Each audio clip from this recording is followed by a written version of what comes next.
ငါပြောပြီးပြီဒီငါးတွေကိုငါမယူတော့ဘူးမြင်မြန်ပြန်ချလိုက်ကြတော့ဒါဘလို့လုံးမလဲစတုထဘိုးကိပရတခင်ကတကယ်ပဲမယူတော့ဘူးတဲ့လားစတုထဘိုးတို့အိမ်ကန်ငါးတွေဒီနေ့မှလွယ်မယောင်းရရင်မနှက်ဖြန်ကြအလေးကိုခံရတယ်လို့မျိုးအလေးချိန်တွေလော့ကြကုန်တော့မှာဗျဘာတွေလက်နေကြတာလဲသူ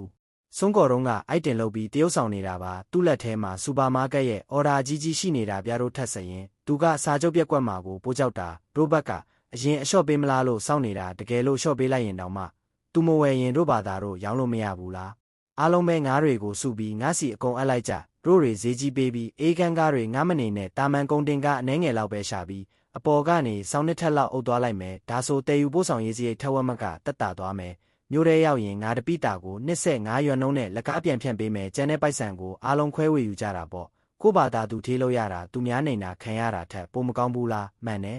တပြောင်ပြောတာမှန်တယ်ဘာလို့သူ့ကိုပဲကြားပွားစားခွင့်ပေးရမှာလဲတို့ဘာသာတို့ပဲရောင်းကြမယ်တပြောင်မင်းတကယ်ပဲတေချာလို့လား